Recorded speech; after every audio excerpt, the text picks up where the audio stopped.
Muy buenas tardes a todos. Es un verdadero privilegio para la Universidad Nacional Autónoma de México, su Coordinación de Difusión Cultural y la Fiesta del Libro y la Rosa 2022, tener al invitado de lujo que hoy tenemos entre nosotros. Se puede hacer una presentación amplia, enorme. Es un gran poeta, nació en Granada. A los grandes poetas les da por nacer en Andalucía, no sé por qué, sucede mucho. Nació en 1900, voy a leer un poco de su vastísima trayectoria. Luis García Montero nació en Granada en el 58, catedrático de literatura española en la Universidad de esta ciudad. Sus libros de poesía han merecido prestigiosos galardones como el Premio Adonais, el Premio Loewe, el Premio Nacional de Literatura, el Premio Nacional de la Crítica, y también ha sido premiado como ensayista y ha escrito varios libros y artículos sobre diversos aspectos de la poesía europea contemporánea. Algunas de sus obras, ha hecho obras críticas de Federico García Lorca, Rafael Alberti, Carlos Barral, Luis Rosales y Francisco Ayala. Ha adaptado para la escena algunos clásicos como Otelo, La Dorotea o La Celestina. Y Tusquets ha publicado también su recopilación de artículos titulada Almanaque de Fabulador. Y aquí no vienen tus libros de poesía que están aquí arriba.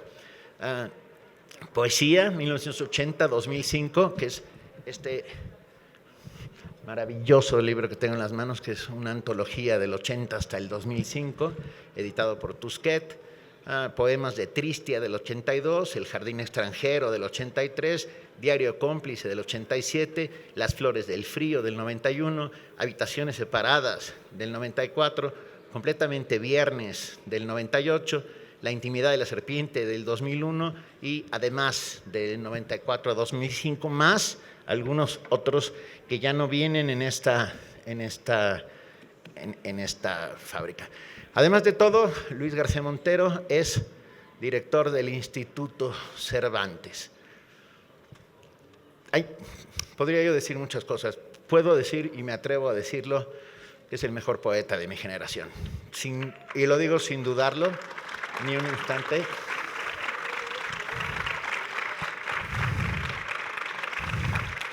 Y voy a decir algo más todavía, y hay buenos poetas en mi generación. Es un inmenso privilegio que se haya tomado esta tarde para venir a leernos su poesía. Yo tengo muchas cosas en la cabeza, pero yo creo que ustedes vinieron a verlo a él y no a mí. Así que haré una mínima presentación en homenaje a una presentación que sucedió hace muchos años, cuando Irene, la hija de Luis, tenía 3 años y estaban en un coloquio en San Sebastián hablando con Ángel González, el grandísimo poeta asturiano, sobre Gabriel Celaya. Y la niña de 3 años se sopló todo el coloquio. O sea, la verdad es que, ¿actualmente qué hace? Ella es profesora de Historia del Arte. Ok, que no salió bien. Pero a los 3 años, de repente, un momento en que la tarima de presentación estaba vacía, ella cogió el micrófono y, refiriéndose a Ángel González, dijo: es muy guapo, muy inteligente y aquí está. Y entonces hago esa misma presentación con ustedes, Luis García Montero, que es muy guapo, muy inteligente y aquí está en Ciudad Universitaria.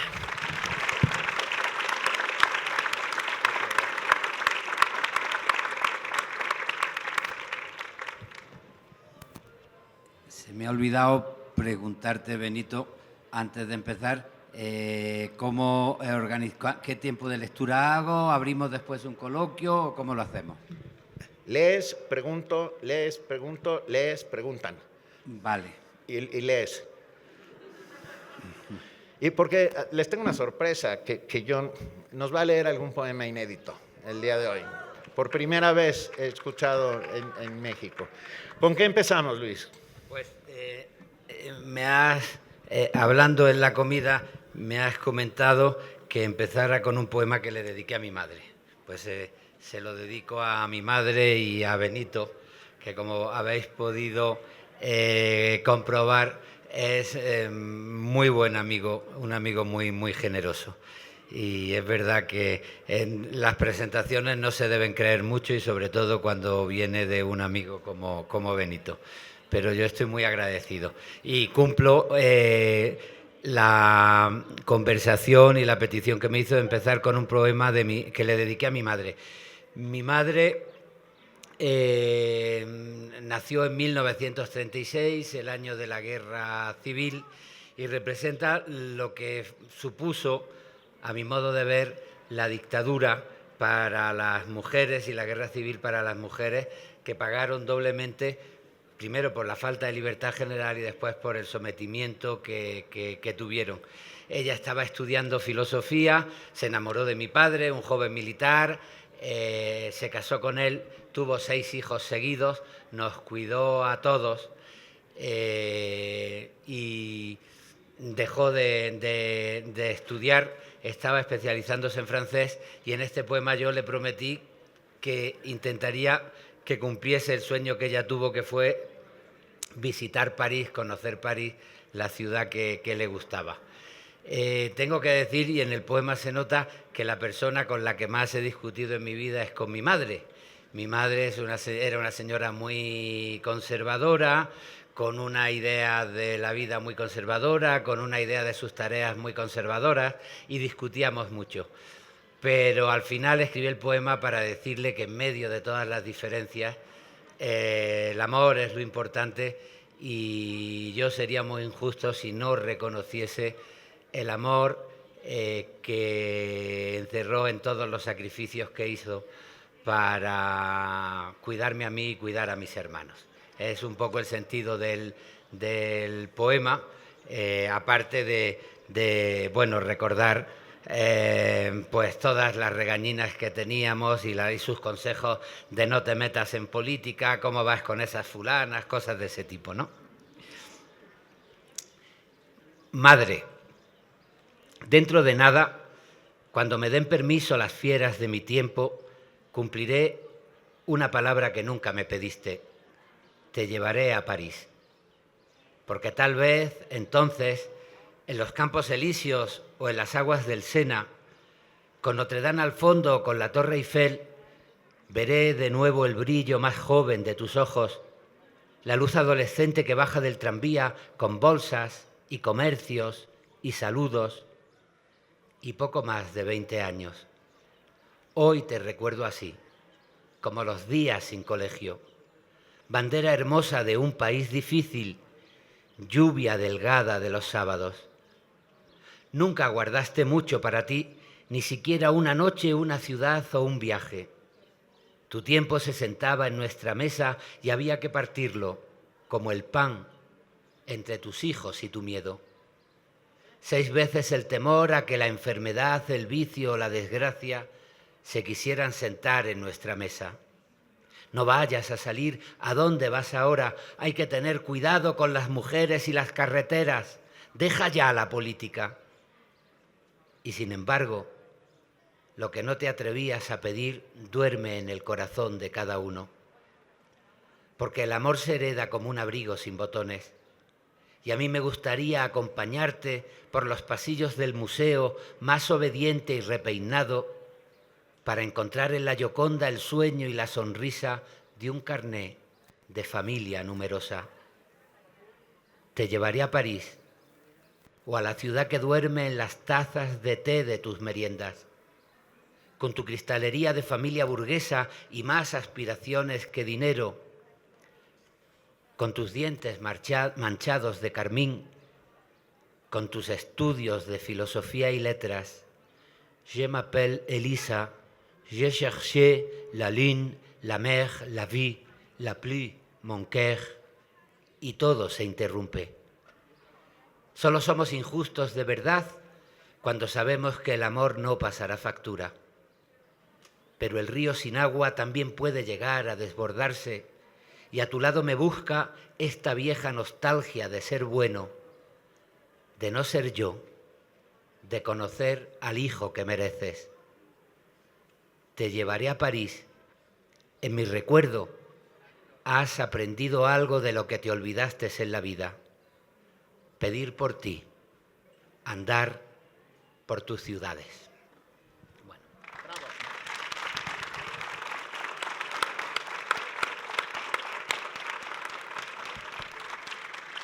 Para los que nunca habían oído la poesía de Luis García Montero, se dieron cuenta rápidamente de lo clara, diáfana, profunda y perfecta que es. Si Luis no hubiera nacido en 1958, hubiera pertenecido sin duda a la generación del 27. Y la generación del 27 hubiera estado muy orgullosa de tener a Luis García Montero entre sus filas. De verdad, la inmensa claridad, sin usar retruécanos ni falsas construcciones hechas por debajo, contado como se cuenta la vida. Déjame ser un poco provocador, en el año 50 y pico, en una conferencia que daba Borges en el Ateneo argentino, hablando de poesía, de repente un periodista, y no estoy hablando mal de los periodistas, son amigos, yo también soy periodista, al fondo levantó la mano y un poco provocador le dijo a Borges: y maestro, ¿para qué sirve la poesía? Y Borges le dio una de las más bonitas respuestas de las que yo tenga noticia, que es: señor, ¿y para qué sirven los amaneceres? Yo le pregunto a Luis García Montero: ¿y para qué diablos sirve la poesía? Bueno, fíjate que la pregunta de Borges es estupenda, pero se puede ser más rotundo, porque se le podría haber dicho: ¿y para qué sirve usted? Porque claro, él podía haber dicho: soy periodista, y dice: sí, pero periodistas hay muchos, y si no es usted, pues vendrá otro a ocupar su lugar. Pues ¿para qué servimos los seres humanos? La experiencia de la vida que representa cada ser humano uno por uno hasta formar una colectividad. A mí me parece que la poesía es un ejercicio de conocimiento del ser humano, que la poesía es un interrogatorio sobre nuestra propia identidad. Yo, desde que empecé a escribir, he querido ser muy consciente de que la historia no solo pasa por los grandes acontecimientos, las batallas, las huelgas generales, sino que pasa también por la persona que se pregunta: ¿quién soy yo? ¿O qué digo cuando digo soy hombre? ¿O qué digo cuando digo soy mujer? Porque depende de nuestra educación sentimental de qué manera respondamos a esas preguntas. Y la poesía lo que quiere tomar es conciencia de eso.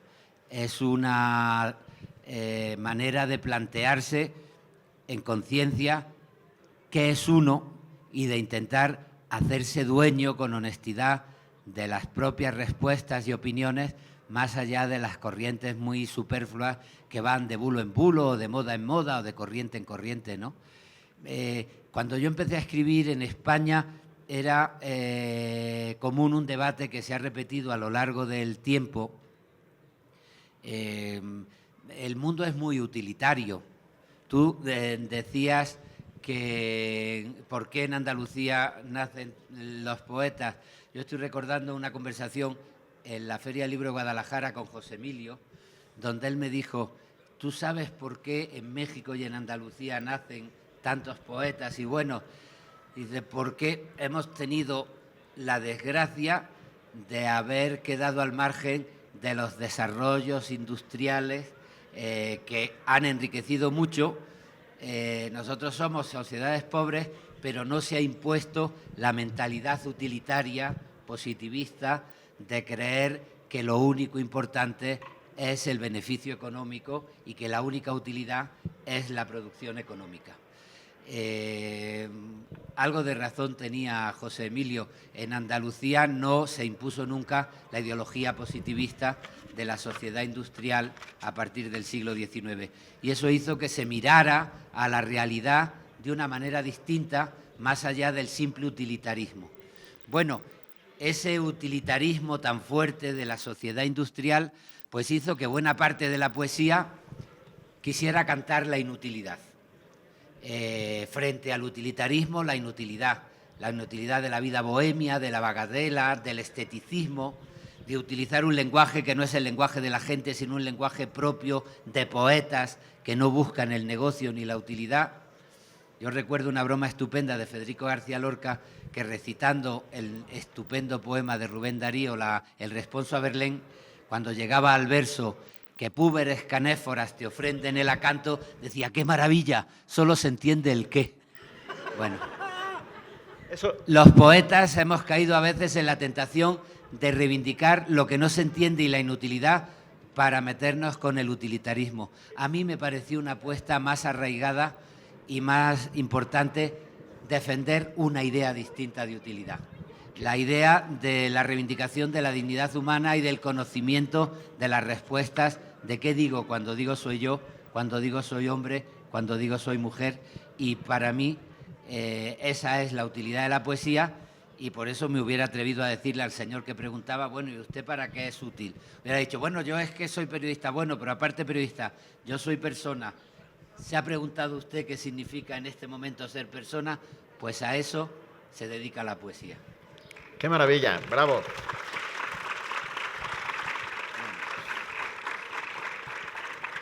Recordé un poemínimo de Efraín Huerta, que no va a salir de memoria, pero que van a entender un poco para seguir abonando en la lógica de lo que dice Luis.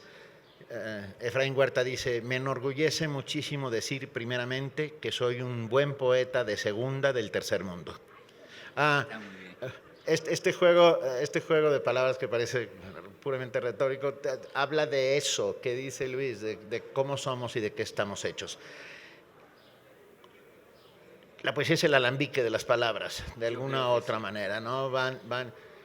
Y ahora que sacaste a colación a José Emilio, si ustedes leen las primeras versiones, quiero decir, las primeras ediciones de los textos de José Emilio y luego las antologías hechas después de su muerte, los poemas son completamente distintos, porque José Emilio tenía una goma de borrar de este tamaño y fue durante toda su vida quitando palabras. ¿Cuándo te diste cuenta que eras poeta? ¿Cuántos poemas después de haber roto, tirado? Mira, yo creo que uno va tomando conciencia de manera natural de una cosa que en principio es una afición que te gusta y después empieza a definirte como persona. Mi padre tenía la costumbre de leer en alto sus poemas preferidos. En casa había una antología muy popular en las casas de la época en España, las 1000 mejores poesías de la lengua castellana. Y fueron mis cuentos, porque eran poemas tradicionales que eran planteamiento, nudo y desenlace, la canción del pirata de Espronceda, un romance histórico, una leyenda, el tren expreso de Campoamor, y yo me aficioné a leer, a oír la poesía en la voz de mi padre. Y después, poco a poco, sucedieron cosas. Para mí, 2 cosas muy importantes. Descubrí en la biblioteca de mis padres, lo he contado esta mañana, yo soy el mayor de 6 hermanos. La frase que más he oído en mi infancia es a mi madre decir, tengo 6 y todos varones, porque iba buscando la niña y la niña nunca nació.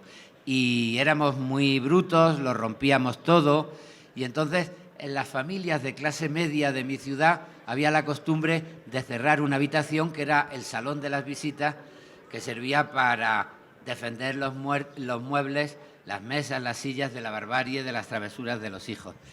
Bueno, eso era un territorio sagrado donde no podías entrar. Un día que yo me colé, me encontré con un libro, un ejemplar de las obras completas de Federico García Lorca, publicado por Aguilar. Las ediciones de Aguilar estaban encuadernadas en piel, en papel de Biblia, y me encontré en un lugar sagrado un libro que parecía sagrado con un mundo que iba mucho más allá de la simple superficialidad, porque leías a Lorca y te encontrabas con un misterio que te preguntabas, ¿pero qué me está contando cuando me dice que ha tirado un limón al agua y que el agua se ha teñido de amarillo? O cuando me habla de una historia que tiene que ver con la conversación de 2 lagartos, el lagarto y la lagarta con deratanitos blancos, ¿no? Y Bueno, y ese para mí fue muy importante. Yo creo que el tercer hecho, en mi, ya casi rozando a la adolescencia, fue la suerte de que un día un profesor del colegio bajase un tocadiscos y nos pusiese un disco que acababa de sacar un jovencísimo cantautor español, Juan Manuel Serrat, con poemas de Antonio Machado. Y a mí me emocionó tanto que lo primero que hice cuando tuve un poco de dinero, un cumpleaños, fue ir a una librería a comprarme un libro de Machado y a una tienda de discos a comprarme el disco de Serrat, ¿no? Y esos azares son los que te van después llevando a ti mismo, intentando explicarte por admiración a lo que han escrito los otros, tu propio mundo a través de las palabras, y poco a poco pues comprendes que tu verdadera relación con la vida pues tiene que ver con una vocación, que esto es otra cosa que también me gusta explicar. No es lo mismo tener una vocación que tener un empleo. Tener un empleo es fundamental porque es lo que te ayuda a pagar las facturas a final de mes. Desgraciado el que no tenga un empleo, pero dichoso el que haya conseguido que su empleo tenga que ver con su vocación. Porque yo hice una carrera, una tesis doctoral, unas oposiciones a titularidad y unas oposiciones a cátedra para que me pagaran por hacer lo mismo que haría si no me pagasen. Es leer libros y hablar de los libros que leo. Qué maravilla. Un poema. Un poema. Te sostengo. Si quieres yo te pongo el micrófono para que... Bueno, pues si quieres, otra parte fundamental de mi poesía tiene que ver con la memoria. La escritura es un intento de luchar contra el olvido y de hacer de la memoria una parte fundamental de nuestro presente. Y yo voy a leer un poema que se titula Morelia y que tiene que ver con la memoria de la historia de España, con la guerra civil y con los niños que fueron evacuados de España para salvarlos de la violencia. Me acuerdo mucho de los niños de Morelia porque la solidaridad mexicana trajo a México a muchos exiliados, pero también a muchos niños que fueron educados en Morelia. Y ahora, con la guerra de Ucrania y con la evacuación de los niños, me acuerdo mucho de la emoción que yo sentí por primera vez cuando llegué a Morelia y paseando por las calles me encontré con el edificio donde había estado el Colegio de los Niños de Morelia. Y escribí este poema que, como digo, tiene que ver con otra parte fundamental de la poesía que yo escribo, que es una reivindicación de la memoria frente al olvido y frente a la conversión del tiempo en un objeto de usar y tirar. Soy cobarde, pero también mantengo la dignidad. Procuro no vender la sonrisa que los fuertes esperan. Por eso corro hasta mis versos como el niño que huye hacia su cuarto cuando empiezan los gritos en la casa. Me duermo y amanezco. Ya da el sol en las piedras de Morelia. Me levanté muy de mañana a caminar las calles de una ciudad que ha sido ese recuerdo en el que nunca estuve. Tampoco estuve nunca en el Madrid bombardeado, pero crecí mientras buscaba una verdad en la memoria. Más que la tierra limpia, me emociona el paisaje de cultivos, la piedra que las manos edifican, paredes que comprenden un relevo de vidas cotidianas, de cuerpos, de murmullos, de tacones que bajan la escalera, de peldaños que corren hasta el sótano antes del bombardeo. 1939 tal vez, o 2005, es la historia del agua, la lluvia repetida en el invierno como una condición de la miseria. El sol abre los ojos y puede ver la infancia de un país que huye de la guerra, que cruza el mar, que desciende del barco, como la historia en fila, muy peinada la historia con su maleta de cartón, con sus recuerdos sin estatura y para siempre, mientras ordena el equipaje en la ciudad que la recibe, Valladolid, Morelia, suave patria. Miro la catedral, el internado, los edificios nobles y en la imaginación, donde se viven los recuerdos para que las historias generales puedan gozar de intimidad, agradezco la luz al descubrir una nobleza humana más alta que las piedras y los bosques. Poco a poco la gente ha invadido las calles. Estoy acompañado y solo en una plaza de Morelia, pero siento que corro hasta mi habitación, siento que me refugio de los años, del agua, de la muerte, de todo aquello frío y desarticulado, como un juguete roto que me fue separando de la infancia.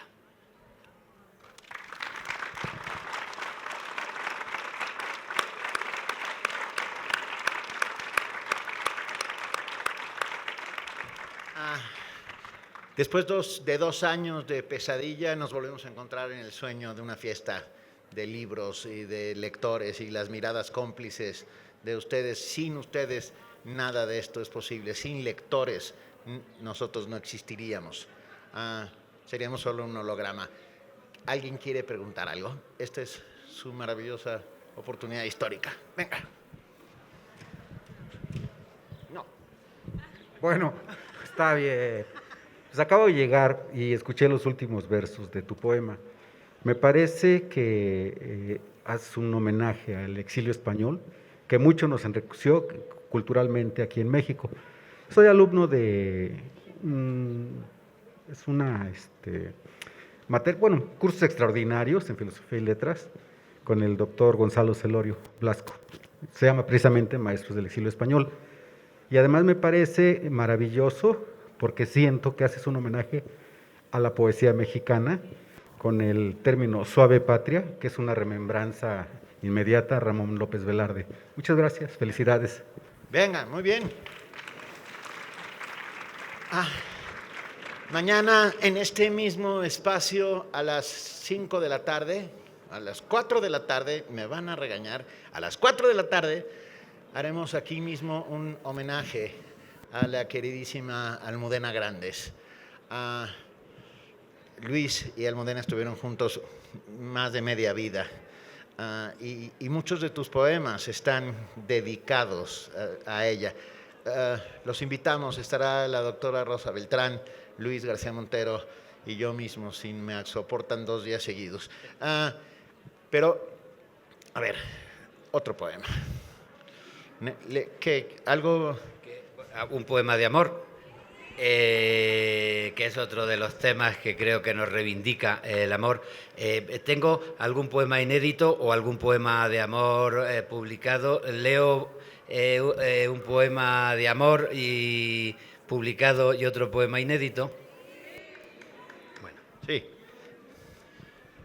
Bueno, este poema pertenece a un libro que se titula La inmortalidad y que es un libro que yo dediqué a Almudena en los años 90, cuando empezamos a vivir juntos. Nunca he tenido dioses y tampoco sentí la despiadada voluntad de los héroes. Durante mucho tiempo estuvo libre la silla de mi juez y no esperé juicio en el que rendir cuentas de mis días. Decidido a vivir, busqué la sombra capaz de recogerme en los veranos y la hoguera dispuesta a llevarse el infierno por delante. Pasé noches de guardia y de silencio, no tuve prisa. Dejé cruzar la rueda de los años. Estaba convencido de que existir no tiene trascendencia, porque la luz es siempre fugitiva sobre la oscuridad, un resplandor en medio del vacío. Y de pronto, en el bosque se encendieron los árboles de las miradas insistentes. El mar tuvo labios de arena igual que las palabras dichas en un rincón. El viento abrió sus manos y los hoteles sus habitaciones. Parecía la tierra más desnuda porque la noche fue, como el vacío, un resplandor oscuro en medio de la luz. Entonces comprendí que la inmortalidad puede cobrarse por adelantado. Una inmortalidad que no reside en plazas con estatua, en nubes religiosas o en la plastificada vanidad literaria llena de halagos homicidas y murmullos de cóctel. Es otra mi razón. Que no me lea quien no haya visto nunca conmoverse la tierra en medio de un abrazo. La copa de cristal que pusiste al revés sobre la mesa guarda un tiempo de oro detenido. Me basta con la vida para justificarme. Y cuando me convoquen a declarar mis actos, aunque solo me escuche una silla vacía, será firme mi voz. No por lo que la muerte me prometa, sino por todo aquello que no podrá quitarme. ¡Bravo!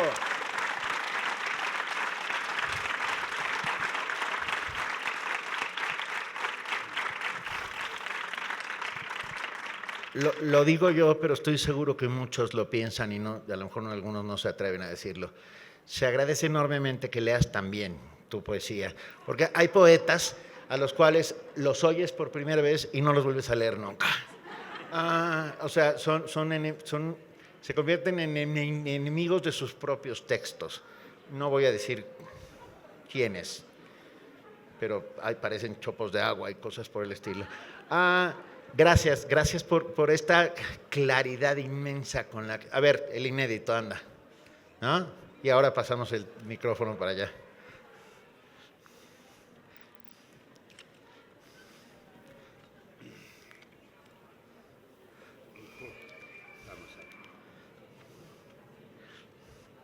¿Escribes de noche, de día?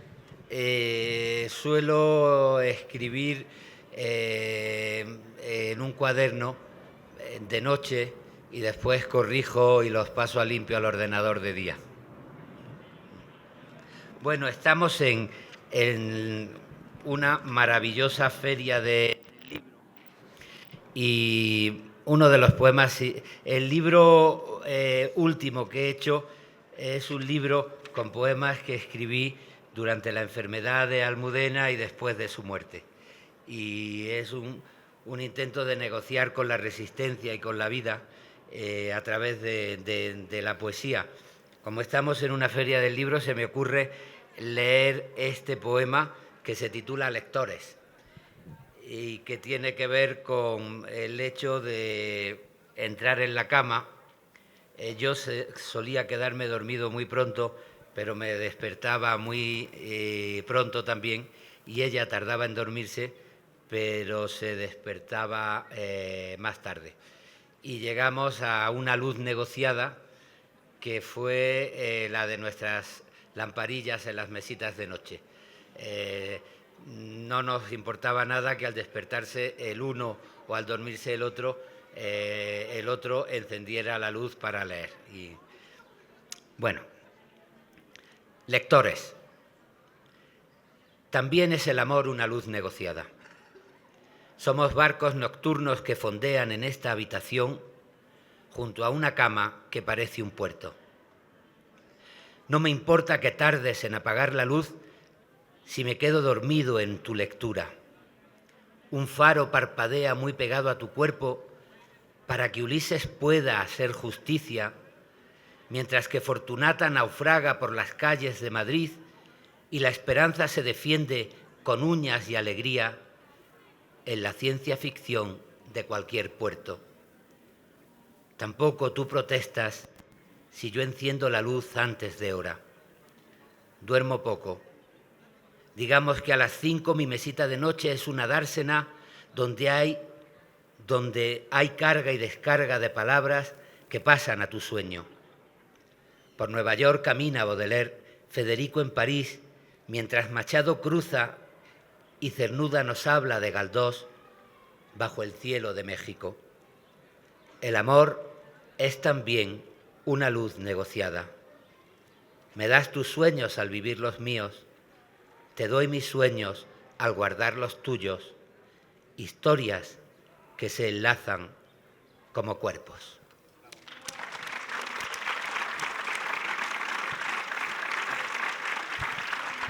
Cernuda fue otro de los grandes poetas que vino al exilio, que sobrevivió aquí y que aquí escribió unas magníficas reivindicaciones de Galdós, cuando en España se había casi puesto en costumbre despreciar cualquier tipo de literatura realista representada por Galdós. Suena mejor este. ¿Alguien más? Por favor. Miren, ahí tenemos un compañero de azul, un micrófono, una pregunta. Estamos entre lectores. Venga, negociemos esa luz hacia allá.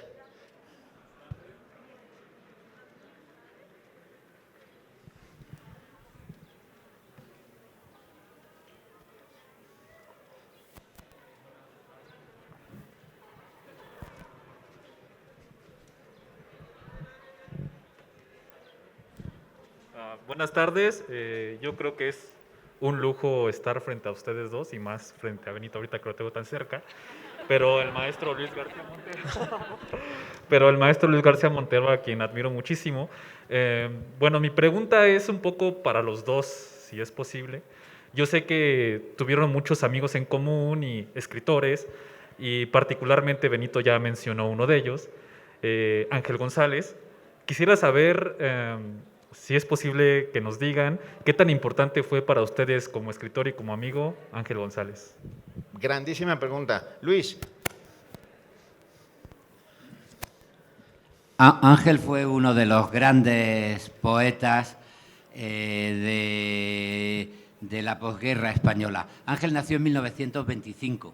Era un niño cuando estalló la guerra civil y resistió como niño una España muy difícil porque triunfaron los golpistas.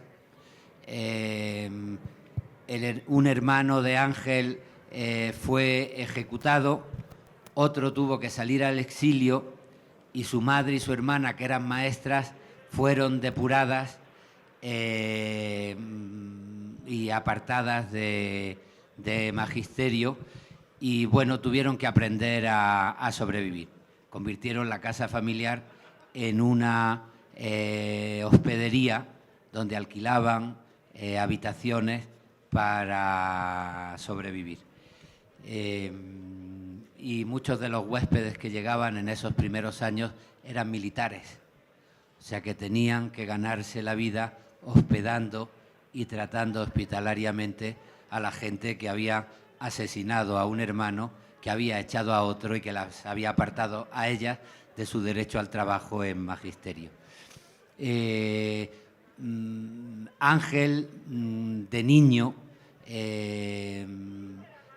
compartió sus ilusiones con el padre de Benito, con Paco Ignacio Taibo I. Yo aconsejo vivamente un libro de memorias de Paco Ignacio, del padre, que se llama Para parar las aguas del olvido, porque es un libro que recuerda con mucha emoción ese tiempo y porque habla también de la cercanía a la poesía que encontraron de pronto para superar la sensación de asfixia de ese tiempo y también para aprender a perder.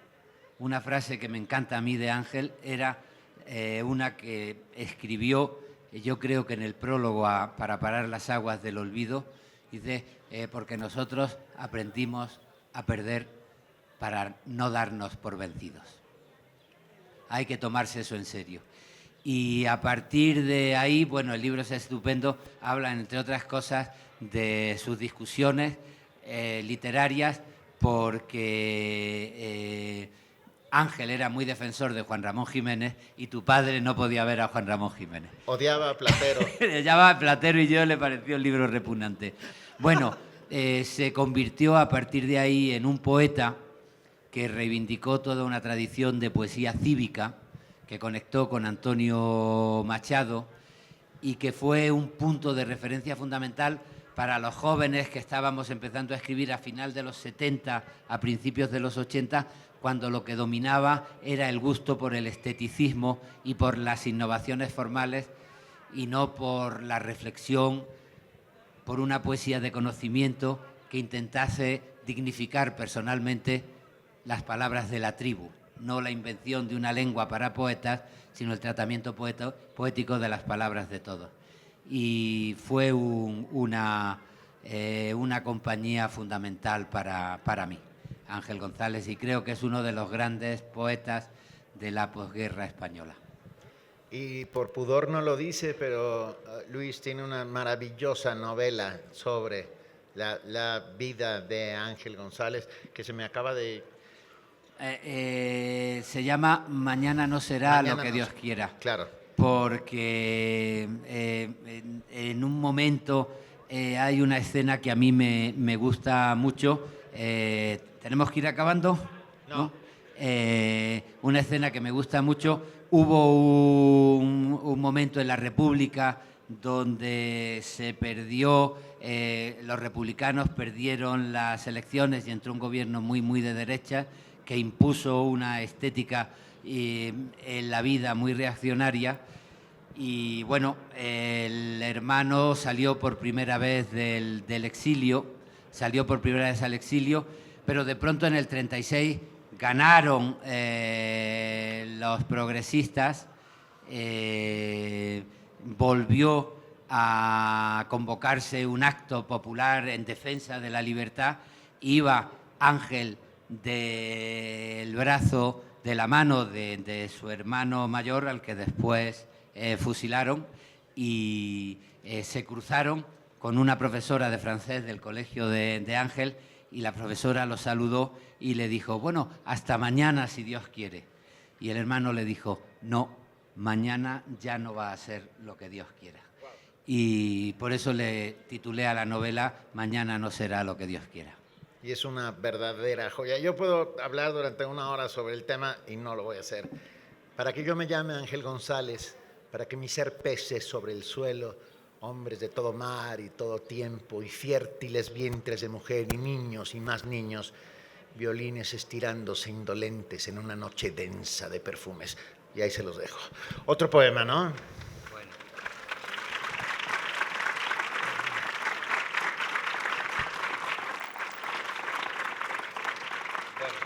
Pues para acabar voy a leer un poema también del último libro. Me siento bien y me voy a atrever a leerlo.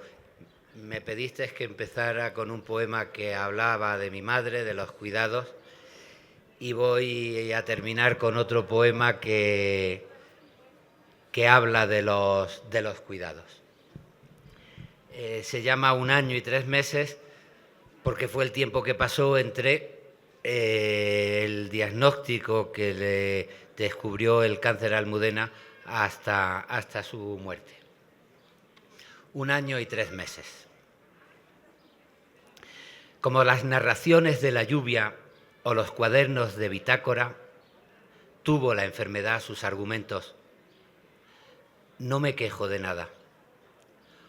Hoy sostengo el optimismo amargo con el que respondimos septiembre 2020, cuando las citas médicas y el mar de los análisis se mezclaron de un día para otro con las arenas de la vida. Nunca me quejaré de la disciplinada manera que tuviste de contar nuestros pasos para ver la ciudad con otros ojos, la resistencia física y mental que exigía la quimio. No me quejo de las debilidades o de la navidad sin cabellera o de la extraña forma de despedir el año cuando el amor pasó por el quirófano. La pandemia prohibía las visitas. Disfrazado de médico sin bata, subí para esconderme hasta la habitación 5427. Dividimos por 2 las uvas de tu postre, oyendo de la mano aquellas campanadas de la televisión que no sonaban todavía a muerto. No me quejo de todo lo que hicimos después, del cuerpo poco a poco tan vencido, de las ventanas de los hospitales, de la silla de ruedas en 2021, penumbras fatigadas de noviembre, 8 de la mañana, en el rumor del clínico, con resultados últimos en la sala de espera. No me quejo del miedo a la caída, de la ducha difícil, de los duros trasbordos para llegar al baño. No me quejo tampoco de los cuidados paliativos, la memoria con gasas y la conversación inevitable. No me quejo de verte morir entre mis brazos. Comprendí que los viajes y los libros con sus dedicatorias siempre han sido maneras de cuidarnos. Comprendí las raíces de nuestra militancia. Comprendí la factura de querer de un modo tan completamente viernes. Comprendí el argumento de esta historia en la noche estrellada, una historia de amor. Este año y 3 meses, estos días finales, que ya son, ahora, recordados, los más felices de mi vida.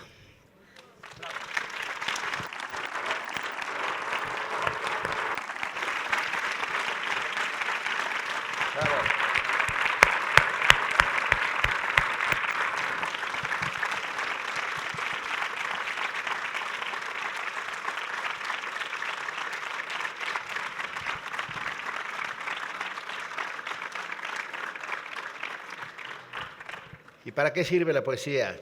Para enjugar las lágrimas, para conjurar a los demonios, para hacer que las almas extraviadas se encuentren, para demostrar que hay belleza en el mundo. Última pregunta.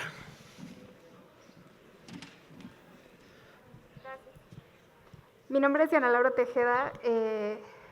Yo vengo representando a la organización del Congreso Estudiantil de Literatura, CECIL, que estamos organizando los estudiantes de literatura de la UAM Iztapalapa. Están todos invitados, se va a celebrar en julio. Y quiero contarles que el tema del Congreso es crisis en la literatura.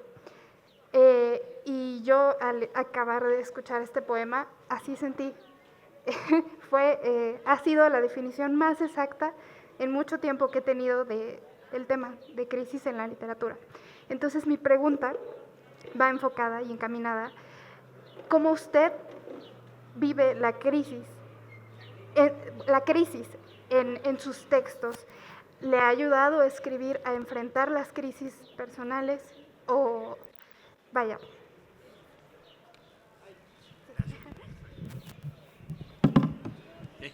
Gracias. Está Benito en plena forma. Mira, mañana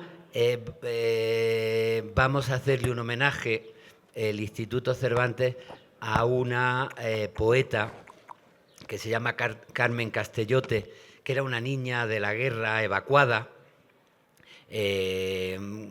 como los niños que se intentan salvar, como los niños de Moleria. Después de un largo periplo, Carmen Castellote vino a vivir a México y es una de las últimas representantes del exilio, ahora tiene 90 años, del exilio que encontró amparo en México.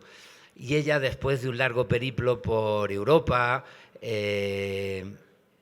por Rusia, entonces la Unión Soviética, por Polonia, vino a vivir a México en los años 50 y empezó a escribir tarde, en el año 1976, en un momento donde necesitó entender el dolor que había sufrido, el desgarro del exilio, cuando empezaba a sentir miedo de que podía perder la memoria y cuando negociaba buscar una salida para su identidad y para su crisis, ¿no? Y ella confesó en el primer libro, se llama Suave Frío, porque una parte de su infancia la pasó en Siberia, huyendo de la Segunda Guerra Mundial y de la invasión de los nazis, y lo pasó muy mal. Y de pronto, en la lejanía, decía, bueno, sigo siendo una persona en crisis, pero este frío es suave en comparación con lo que he tenido que pasar. Y confesó que había utilizado la poesía para entenderse con su propio dolor, con su propia identidad y con su crisis. en ese momento la poesía se convierte en una forma de resistencia. No puedes olvidar, pero tienes que resistir para seguir adelante. Y la única manera que encuentra uno para encontrar motivos para resistir es negociar con la vida, tal como negocia la poesía, donde junto a cada dolor haya también un reconocimiento de la dignidad de la vida y del derecho que tenemos a la esperanza.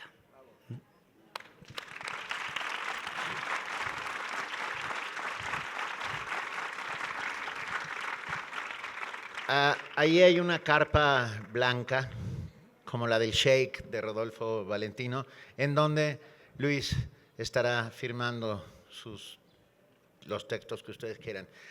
Nos vamos. Es muy guapo, es muy bueno y estuvo en la Feria del Libro y la Rosa 2022. Luis García Montero.